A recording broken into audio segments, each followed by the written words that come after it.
Hello, and thank you for joining me for this episode of Money, Murder, Mayhem.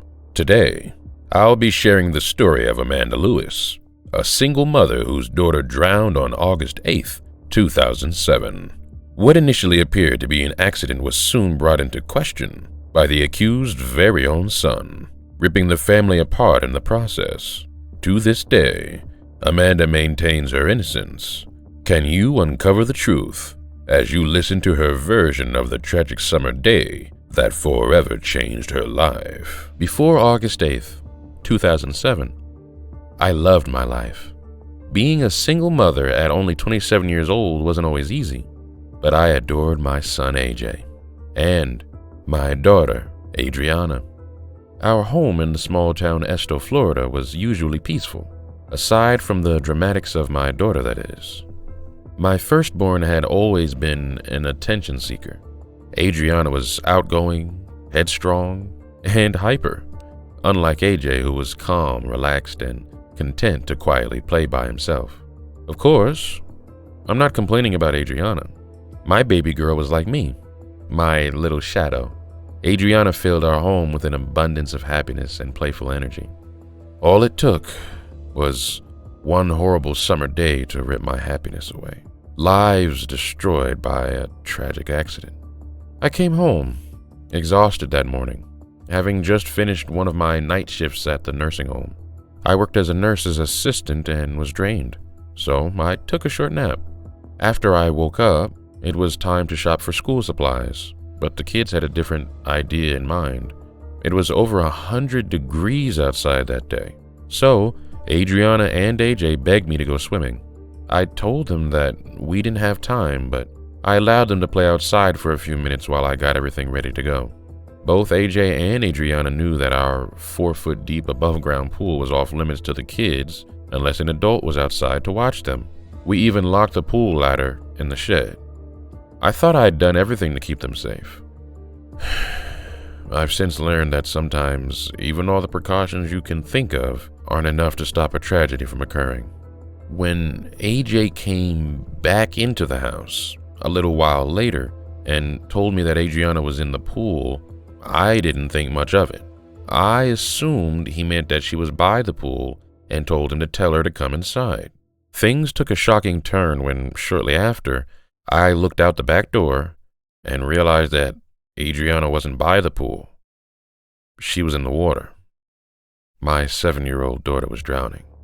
AJ tried to grab his big sister and pull her out of the water, but he was only 6 years old at the time. He wasn't strong enough to save her.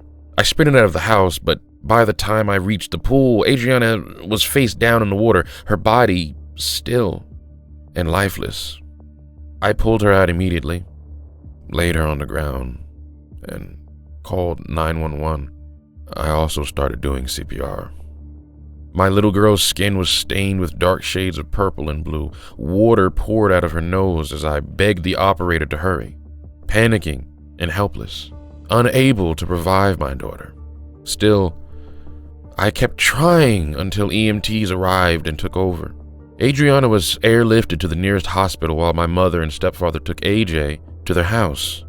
I went straight to the hospital and waited for over an hour for an update on my daughter. The whole process was torturous. But seeing the doctor's face right before she dropped a bomb on my life was absolute agony. My baby, my little Adrianna, was pronounced dead at 5:05 that night.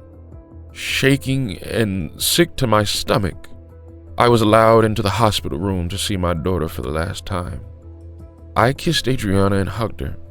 I touched her, knowing it was the last time I'd be able to. It shattered me. I knew in my heart that my baby girl was gone. There was nothing anyone could do to bring her back. Little did I know, the nightmare my life had become was about to get even more twisted than I could ever imagine. Sinister words were already being spilled as I hugged Adrianna's lifeless body. While I was in the hospital mourning my daughter, AJ was telling his grandparents that I dunked Adrianna in the pool as punishment for spraying window cleaner all over the TV. He said that I pushed Adrianna under the water and covered her face with my hands, drowning her for being naughty. After hearing this story, my mother took AJ straight to the police department, where he repeated these lies. First to the investigators and then to a child expert. Of course, after this, the investigators turned their attention to me. Shock doesn't even begin to describe how it felt to hear that AJ, my very own son, claimed that I intentionally drowned Adrianna. At first, I refused to believe it. Eventually, I had to face the awful truth. I was interrogated multiple times over the next 2 days, during which my story stayed the same.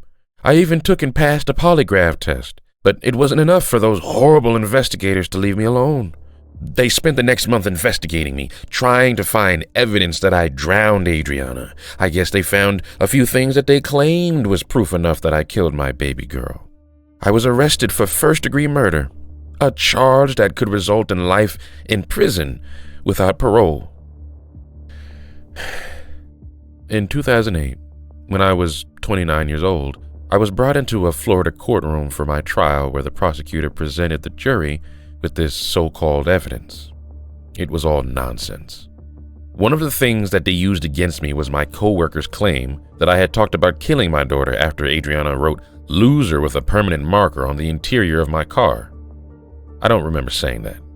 But even if I did, parents say things like that sarcastically when dealing with stubborn children all the time. It's not like I meant it. Adrianna had ADHD. She was a handful, but I'd never hurt her.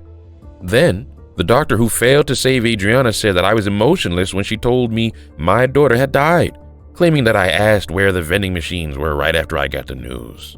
I can promise you that I was far from emotionless. I might have seemed that way to her because I was in shock, but on the inside, I was devastated.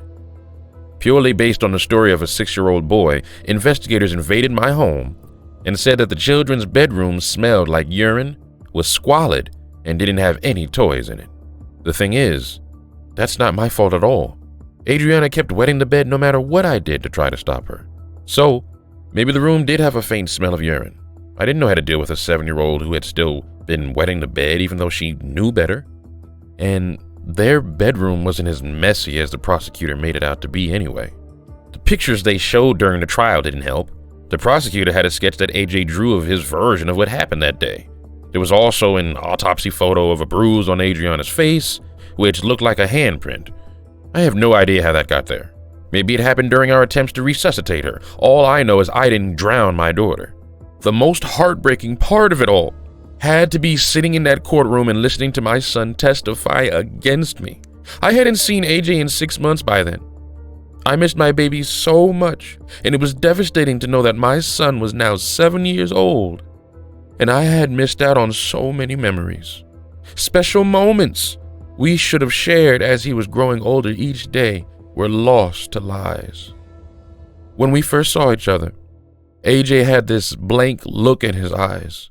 It was torturous, as I realized that my own son didn't even recognize me. Then something shifted.